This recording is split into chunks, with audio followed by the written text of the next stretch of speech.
Hello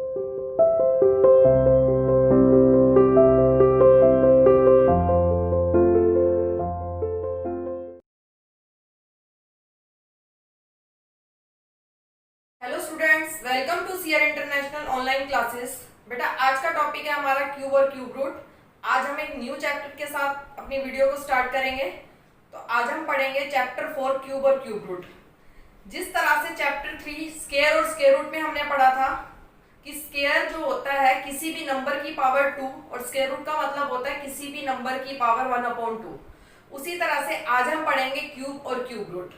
तो देखिए बेटा, सबसे पहले हम देखते हैं क्यूब क्या होता है।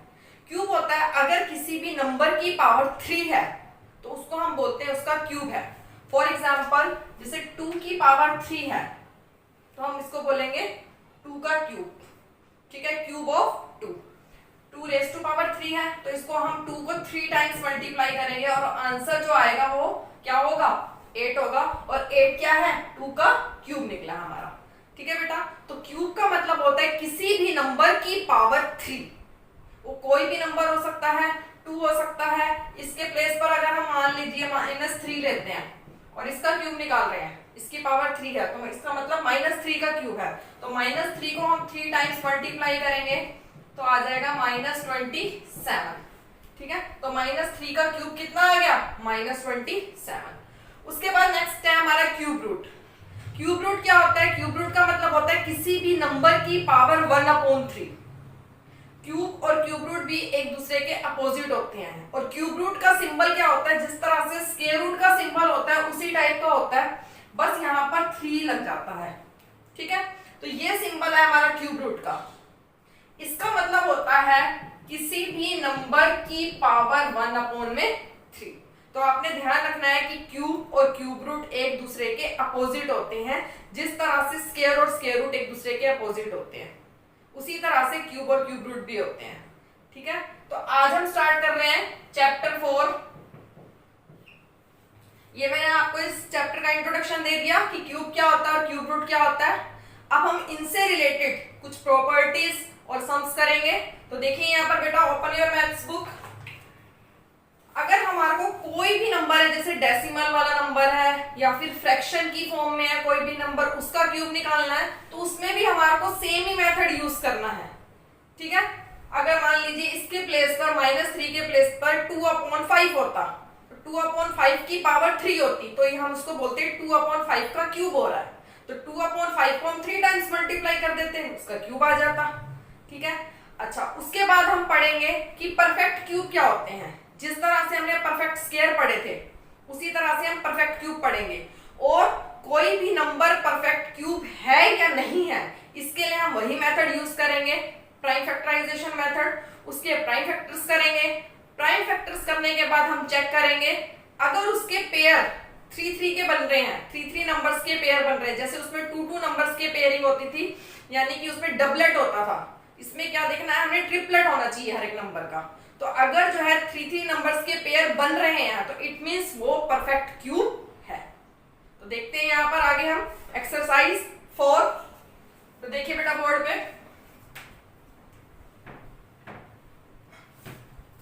एक्सरसाइज 4 में फर्स्ट क्वेश्चन है हमारा, find the cube of the following numbers. Cube find out करना है। फर्स्ट है जैसे 13 रेज टू पावर 3, 13 का क्यूब निकालना है। तो हम क्या कर देंगे, 13 को 3 टाइम्स मल्टीप्लाई कर देंगे। क्लियर, तो ये इसका क्या आ जाएगा, क्यूब। अब देखिए बेटा, 13 को 13 से जब मल्टीप्लाई करते हैं तो आपको पता है 169 आता है। इसको इससे मल्टीप्लाई करेंगे तो 169 आता है। अब 169 को रफ में मल्टीप्लाई कर लीजिए इस 13 से तो इसका क्यूब आ जाएगा। तो देखिए 3 9 से 27, 3 6 18 और 2 22 और ये आ गया 5। तो यहाँ पर हम इसका मल्टीप्लिकेशन कर रहे हैं। ठीक है, तो आ गया 2197, 2197। तो मल्टीप्लाई कर आ गया 2197, इसका क्यूब आ गया 13 का। क्लियर। उसके बाद और पार्ट देखिए इसका बेटा, जैसे फोर्थ पार्ट है हमारा 2 and 5/7 मिक्स फ्रैक्शन की फॉर्म में है। तो सबसे पहले इसको इम्प्रॉपर फ्रैक्शन बनाएंगे।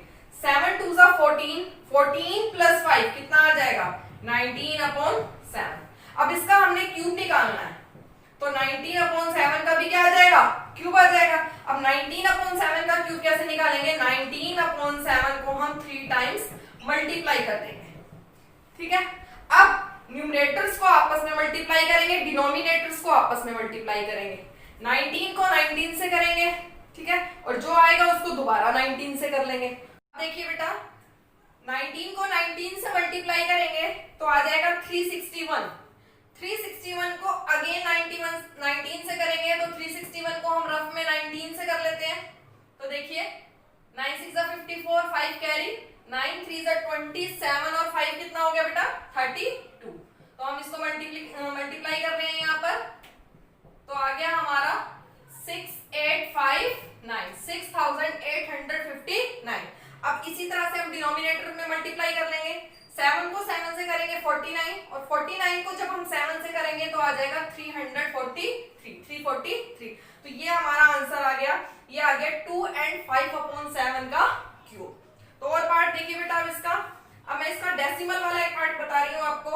8 पार्ट देखिए आप इसका 0.001, इसका क्यूब फाइंड आउट करना है।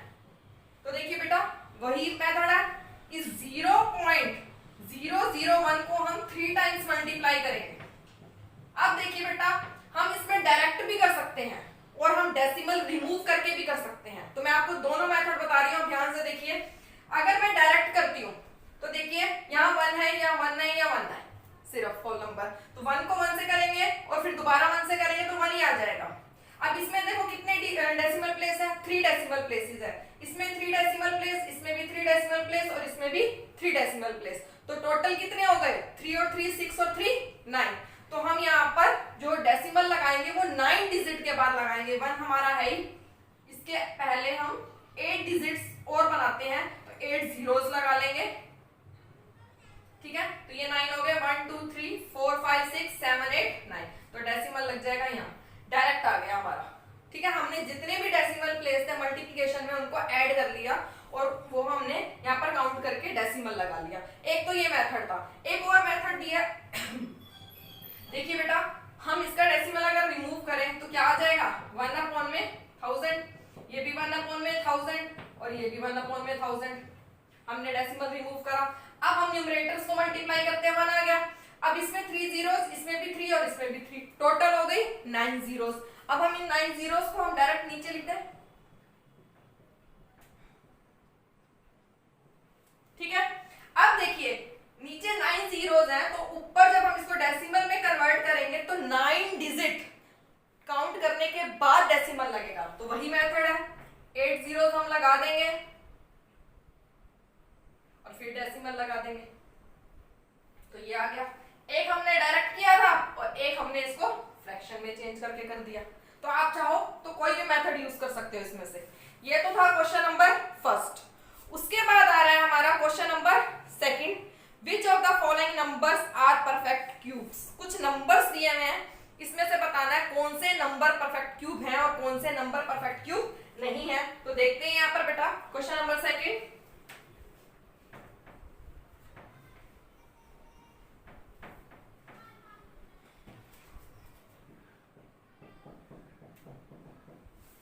फर्स्ट पार्ट है हमारा जैसे 64, चेक करना है कि ये परफेक्ट क्यूब है या नहीं है। तो हम इसमें इसके प्राइम फैक्टर्स कर लेते हैं, ठीक है बेटा, करते हैं। प्राइम फैक्टराइजेशन करने हमारे को आता है, हमने इसके प्राइम फैक्टर्स कर दिए। अब इसके प्राइम फैक्टर्स हम यहाँ नोट कर लेते हैं, ये आ गए इसके प्राइम फैक्टर्स। अब हमने चेक करना है कि ये परफेक्ट क्यूब है या नहीं। तो इसमें देखते हैं क्या 3 नंबर्स के पेयर बन रहे हैं। देखो ये 3 नंबर का एक ट्रिपलेट बन गया, ये भी एक ट्रिपलेट बन गया। तो यहाँ पर पेयरिंग कंप्लीट हो गई 3 नंबर्स की। कोई भी नंबर जो है अनपेयर नहीं रहा, कोई भी नंबर अकेला नहीं रहा, तो इट मींस ये परफेक्ट क्यूब है। तो हम लिखेंगे yes 64 is a perfect cube number. Clear.